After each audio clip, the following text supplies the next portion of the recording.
كل نفس مني صار يشرفني، كل نفس مني صار يشرفني، من صدري تعالى يمدح طه والا، وانت يلتسمع للأجر.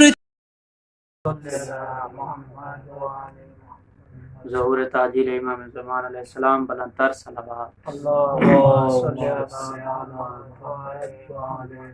بسم اللہ الرحمن الرحیم. الحمد للہ رب العالمین والعاقبۃ للمتقین وآلہ الطیبین الطاہرین المعصومین الذین اذهب اللہ عنہم الرجس وطہرہم تطہیرا. اللہم صل علی محمد. اما بعد فقط قال اللہ تبارک و تعالی فی قرآن المجید. بسم اللہ الرحمن الرحیم. فاسألوا اہل ذکر ان کنتم لا تعلمون. بلندتر صلوات. آل محمد آل محمد. السلام علیکم ورحمۃ اللہ وبرکاتہ. تمام طلباء علماء کی خدمت میں اور تمام مومنین اور ناظرین دیکھنے والوں کی تمام کی خدمت میں سلام عرض کرتے ہیں. اور بالخصوص چونکہ ایام غربت جناب ختیجۃ الکبریٰ کے چل رہے ہیں، اس حوالے سے آپ تمام طلباء کی خدمت میں، امام زمان کی خدمت میں اور بی بی کریمہ اہل بیت معصوم قوم کی خدمت میں تعزیت عرض کرتے ہیں. خداوند متعال جلد از جلد ظہور امام زمان فرمائے.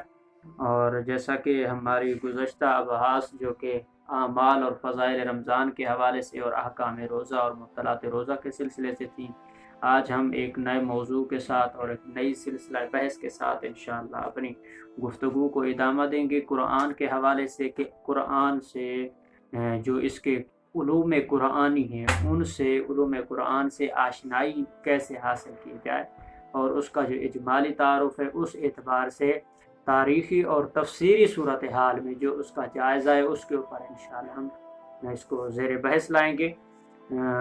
تو سب سے پہلے خداوند متعال نے خود فرمایا کہ قرآن ایک ایسی لا ریب اور بے عیب کتاب ہے جس میں گزشتہ اور تمام آنے والے امتوں اور نبیوں کے لیے یہ کتاب تائید و تصدیق کا باعث ہے، اور قرآن وہ واحد کتاب ہے جو نجات کا ذریعہ ہے.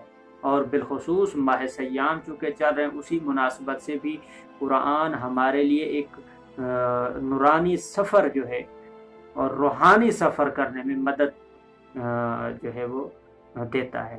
اسی حوالے سے قرآن وہ واحد کتاب ہے جس نے وقت نزول سے لے کر اب تک اپنے آپ کو محفوظ رکھا اور تا قیامت محفوظ رکھے گا. اللہ کی معرفت کے لیے قرآن کی معرفت جو ہے وہ ضروری ہے تاکہ اس کے ذریعے کلمات الہی سے آشنائی حاصل کی جا سکے.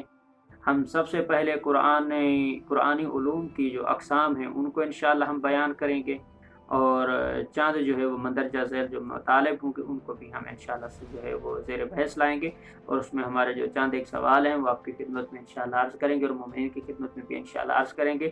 پہلے یہ ہے کہ ہمیں پہلے یہ جاننا چاہیے کہ یہ آسمانی کتاب کس طرح نازل ہوئی ہے، اس کا طریقہ نزول کیا ہے، طریقہ کار اس کا کیا ہے کہ کس طریقے سے یہ نزول ہوئی، اس کی پوری ترتیب اور طریقہ کار اس کے اوپر انشاءاللہ علمی مراحل سے اور نحو صرف کے اعتبار سے بھی انشاءاللہ کوشش کریں گے. تھوڑی تھوڑی انشاءاللہ تطبیق جو ہے وہ ساتھ میں ہم کرتے رہیں گے. اور دوسرے نمبر پر یہ ہے کہ یہ آسمانی کتاب کس طرح سے کتنے مراحل میں لکھی گئی ہے، اور لکھنے والے کون تھے، ترتیب دینے والے کون تھے، جمع کرنے والے کون تھے، اور کس حالت سے کس حالت میں اس قرآن کو اکٹھا کیا گیا، وہ مراحل کون کون سے ان کو انشاءاللہ بیان کریں گے.